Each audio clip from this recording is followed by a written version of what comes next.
জয় শিহরি নারায়ণ। আজকের বিষয় খুব সুন্দর গুরুত্বপূর্ণ বিষয়, সঙ্গে থাকুন। এই প্রসাদ ভুলেও খাবেন না। খেলে কি হবে অবশ্যই বলবো, সঙ্গে থাকুন। আর তার আগে বলি, একটা লাইক অবশ্যই করে দিন। যারা এখনো সাবস্ক্রাইব করেননি, সাবস্ক্রাইব করুন। অনেক ভালো ভালো তথ্য আগামী দিনে আপনারা জানতে পারবেন। আপনারা অনেক কিছু জানবেন, লাভবান হবেন, উপকৃত হবেন, ভালোভাবে থাকতে পারবেন। দেখুন, প্রথমে আপনাদেরকে কয়েকটা কথা না বললেই নয়, বলতেই হচ্ছে। আমরা প্রত্যেক হিন্দু সনাতন ধর্মীয়দের প্রত্যেকের বাড়িতে পুজো অর্চনার একটা স্থান থাকে। আর ওই পুজো অর্চনার স্থানে শঙ্খ, ঘণ্টা, প্রদীপ, ধূপদানি, ধনুচি, ঠাকুরের থালা বাসন এগুলো থাকে, রাখতেই হয়। কিন্তু নিত্য পুজো অর্চনা করার সময় আমরা এই ভুলগুলো করে ফেলি। যেমন ধরুন, পুজো তো করছি, থালা বাসনটা হয়তো কোনো রকমে ধুই, কিন্তু প্রদীপ, ঘণ্টা, এমনকি শঙ্খ আমরা ভালো করে ধুই না। ধনুচি বা ধূপদানি এগুলোও আমরা ধুই না, ওই আগের দিনেরটাই চালিয়ে যাই। এমনটা করা কিন্তু ঠিক নয়। এতে করে গৃহে অশুভ শক্তি বিরাজ করে। আর এই অশুভ শক্তির প্রভাবে আমাদের জীবনে নানান রকমের অসুবিধাগুলো চলে আসে, কর্মে বাধা চলে আসে, হওয়া কাজ আটকে যায়।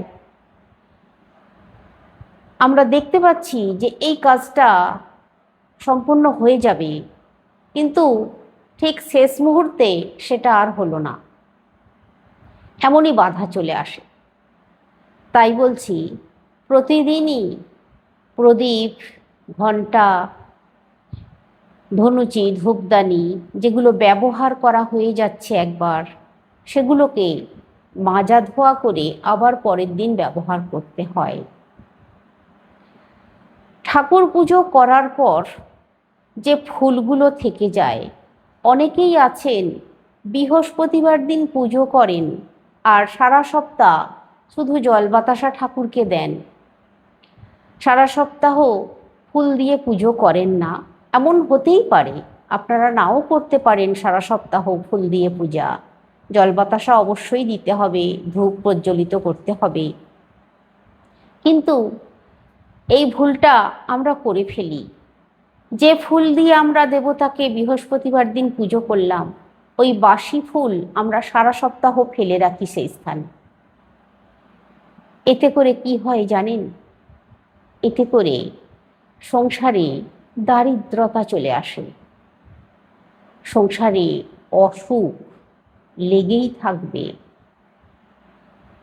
তাই প্রতিদিন ফুল দিয়ে পুজো না করলেও, যেদিন ফুল দিয়ে পুজো করলেন তার পরের দিন অবশ্যই ওই সমস্ত ফুল, বাসি ফুল পরিষ্কার করে নিতে হবে। আপনারা অনেকেই আছেন যারা ঠাকুরের আসন পেতেছেন, ঠাকুরকে বসিয়েছেন, কিন্তু ওই আসন দিনের পর দিন, বছরের পর বছর রেখে দিচ্ছেন। ঠাকুরের আসন অন্ততপক্ষে মাসে একবার কাচা ধোয়া করে নিতে হবে। আর আসন যদি ছিঁড়ে যায়, তাহলে আসন অবশ্যই বদলে দিতে হবে। সুন্দর আসনে ভগবানকে রাখলে ভগবানের কৃপা লাভ হয়। সমস্ত দেবদেবীর মূর্তি বা পিকচার প্রতি বৃহস্পতিবার পুজো অর্চনা করার সময় তার আগে ভালো করে মোছামুছি করে নিতে হবে, পরিষ্কার নতুন বস্ত্র দিয়ে মুছে নিতে হবে। কাঁচা বস্ত্র হলেও চলবে, কিন্তু আগের দিন বা আগের সপ্তাহে যে জিনিস দিয়ে মুছেছেন সেই কাপড়টাই ভাঁজ করে রেখে দিয়েছেন, আবার ওইটা দিয়েই এই সপ্তাহে বৃহস্পতিবার ঠাকুর মুছছেন, এটা কখনো করবেন না যেন। আপনারা নিজেরা যে গামছা তোয়ালে ব্যবহার করেন সেগুলো নিত্যদিনই তো ধোয়াধুয়ি করে দেন, কিন্তু ঠাকুরের বেলায় এমন কেন? এটা কখনো করা উচিত নয়। অবশ্যই ধোয়া কাচা করে তারপর ঠাকুর মুছবেন, পরিষ্কার করবেন। ঠাকুরকে যে চন্দন লেপন করি আমরা, ওই চন্দন একভাবে থেকে যায় বছরের পর বছর, তার উপরে উপরেই আবার আমরা চন্দন লেপন করে দিই। এটাও কিন্তু করা উচিত নয়। ভালো করে অন্তত ভিজে কাপড় দিয়ে মুছে নিতে হবে। আর যদি সম্ভব হয়, মূর্তি যদি থাকে, স্নান করিয়ে নিতে হবে, তারপর আবার চন্দন লেপন করতে হয়।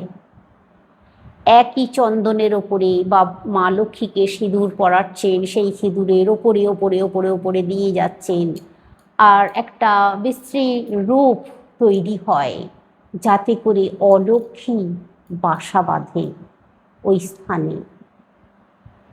তাই সবসময় নিজেরা যেভাবে পরিষ্কার পরিচ্ছন্নভাবে সব কিছু করি, আমরা কি সিঁদুর প্রতিদিন সেই একই জায়গায় বছরের পর বছর দিয়ে যাই? তা তো নয়। আমরা তো সাবান শ্যাম্পু দিয়ে পরিষ্কার করি। সেই রকম ঠাকুরের মূর্তি বা পিকচার ভালো করে ভিজে কাপড় দিয়ে মুছে নিতে হয় ভালো করে, তারপর আবার সিঁদুর লাগাতে হয়, চন্দন লেপন করতে হয়। তারপর ঠাকুরের যে ঘট আমরা পাতি, মা লক্ষ্মীর ঘট, গণেশ ঠাকুরের ঘট, বা নারায়ণ যার বাড়িতে আছেন মা লক্ষ্মী নারায়ণের ঘট স্থাপন করি আমরা, ওই ঘট বছরের পর বছর একইভাবে থাকে, কাদা জমে যায় ঘটের ভিতরে, কালো হয়ে যায়। এমনও হয় ওই জলের মধ্যে পোকাও হয়ে যায়। তার উপরে উপরেই আমরা আবার সেই একই কাজ করে যাই দিনের পর দিন। ঘট কখনোই মাজা ধোয়া করি না।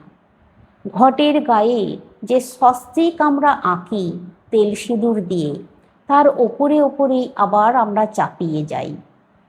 সেটা একটা কিন্তু বীভৎস আকার ধারণ করে, যেটা মোটেই অশুভ, মোটেই শুভ নয়,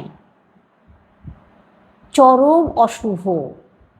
সংসারে অভাব অনটন ঋণ লেগেই থাকবে, কারণ ওটা একটা অশুভ আকার ধারণ করছে। ওই যে স্বস্তিক এঁকেছেন ওর ওপরে ওপরে ওপরে ওপরে চাপিয়ে চাপিয়ে এমন একটা বিশ্রী অশুভ আকৃতি তৈরি হচ্ছে, যেটা গৃহের জন্য খুবই অমঙ্গলের। প্রতি বৃহস্পতিবার আমরা সিঁদুর লাগাই ঘটে, অন্ততপক্ষে প্রতি বৃহস্পতিবার ঘট ভালো করে মাজা ধোয়া করে তারপর সিঁদুর লেপন করতে হয়। তাহলে কি হয়, মা লক্ষ্মী স্থায়ীভাবে ওই যথাস্থানে বিরাজ করতে পারেন। ঘটের ওপরে যে আম্রপল্লব দেওয়া হয়, ঘটের ওপরে যে কলা দেওয়া হয়, সুপারি বা হরিতকি দেওয়া হয়, এই জিনিসগুলো কিন্তু পাল্টে দিতে হয়। বিশেষ করে কলা, আম্রপল্লব এগুলো প্রতিদিন মানে পরের দিনই পাল্টে দিতে হবে, মানে সরিয়ে দিতে হবে। সুপারি হরিতকি যখন খারাপ হয়ে যাবে তখন অবশ্যই পাল্টে দিতে হবে। যার গৃহে ঠাকুর দেবতার স্থানে এই কাজগুলো সঠিকভাবে মেনে চলা হয়, তার গৃহে কখনো দারিদ্রতা প্রবেশ করতে পারে না। তার গৃহে কখনো অসুখ প্রবেশ করতে পারে না, তার গৃহে কখনো অশান্তি দুর্ভোগ আসে না। ঠাকুরের স্থান পরিষ্কার পরিচ্ছন্ন রাখতে হয়, ঝুল যাতে না পড়ে সেদিকটাও লক্ষ্য রাখতে হয়। তো এবার আপনাদেরকে বলি, কোন প্রসাদ একেবারেই খাবেন না। দেখুন, মন্দিরে পুজো হয়, যেমন ধরুন মা কালী পুজো হয় যখন, জ্যৈষ্ঠ মাসেও হয়, বৈশাখ মাসে হয়, আবার আশ্বিন কার্তিক মাসেও যে কালী পুজো হয় সেই সময় পুজো হয়। এই সময় মায়ের কাছে পাঁঠা বলি দেওয়া হয়। আর এই যে পাঁঠা বলি দেওয়া হয়, এই পাঁঠা বলির এই পাঁঠার মাংসটাকে প্রসাদ বলা হয়। কিন্তু জানেন কি যে এই পাঁঠা বলির এই যে পাঁঠার প্রসাদ, এতে কতটা দুঃখ যন্ত্রণা বেদনা আছে। এমনকি আপনারা এটাও অনুভব করুন যে মায়ের কাছে এই যে পাঁঠা বলি দিচ্ছে, মানুষের মনস্কামনা পূরণ হচ্ছে, মানুষ পাঁঠা বলি দিচ্ছে, মা কিন্তু হয়তো নিজেও এটা চান না। মা শ্মশানবাসী ঠিকই, কিন্তু মা হচ্ছেন দয়ালু মৃন্ময়ী মা। মা কখনো, মায়ের সন্তান সবাই, মা কখনো তার সন্তানের বলি চান না। তাই কখনোই মা এই পাঁঠা বলির যে পাঁঠা, একে কখনো প্রসাদ করে দেন না। এটা মানুষের তৈরি। তাই বলছি, এই যে পাঁঠার মাংস প্রসাদ মনে করে আপনারা খাচ্ছেন, এই প্রসাদ খাবেন না। এই প্রসাদ খেলে আপনাদের জীবনে দুঃখ যন্ত্রণা বেদনা ব্যথা অনেক বেড়ে যাবে। আমার কথা মিলিয়ে নেবেন। যখন পাঁঠা বলি দেওয়া হয়, এমনকি সেই সময় শাস্ত্রেও কিন্তু বলা আছে, পাঁঠা বলির কথা শাস্ত্রে বলা নেই, কিন্তু শাস্ত্রে এটা বলা আছে যে মানুষ এই যে তার তৈরি করা জিনিস, এইগুলো আপনারা মহিলারা বিশেষ করে দর্শন করবেন না। বলির সময় কখনোই সেই স্থানে থাকবেন না। মহিলারা যদি এই দৃশ্য দর্শন করেন, তাহলে তার মাতৃসুলভ যে ব্যাপারটা থাকে সেটা অনেক হ্রাস পায়, তার মাতৃত্বে আঘাত আসে। তাই কখনোই মহিলাদের এই জিনিস দেখা উচিত নয়, আর এই প্রসাদও ভক্ষণ করা উচিত নয় একেবারেই। দেখুন, যে সমস্ত ফল বলি দেওয়া হয়, অনেক সময় লাউ বলি দেওয়া হয়, এরকম ধরনের কিছু ফল আছে যেগুলো বলি দেওয়া হয়, সেগুলো কিন্তু মানুষ প্রসাদের মতো করে খায় না, সেগুলো খেতেও নেই। কিন্তু পাঁঠা বলি দিলে সেই মাংস সবাই খুব খাওয়ার জন্য অস্থির হয়ে ওঠে। তাই বলছি আপনাদেরকে, দেখুন, এগুলো আপনাদের ব্যক্তিগত ব্যাপার, তবু আমি যেটুকু আমার বলা কর্তব্য আমি মনে করেছি সেটুকু আপনাদের কাছে বলছি। আপনাদের ভালো লাগতে পারে বা নাও লাগতে পারে। যাদের ভালো লাগবে, যাদের মনে হবে সত্যি এটা অনুচিত, তারা মেনে চলুন, তাদের মঙ্গল হবে। আর যাদের মনে হয় যে বিশ্বাস কোনো ব্যাপার নয়, তারা তাদের মতো চলুন, আমার এখানে বলার কিছু নেই।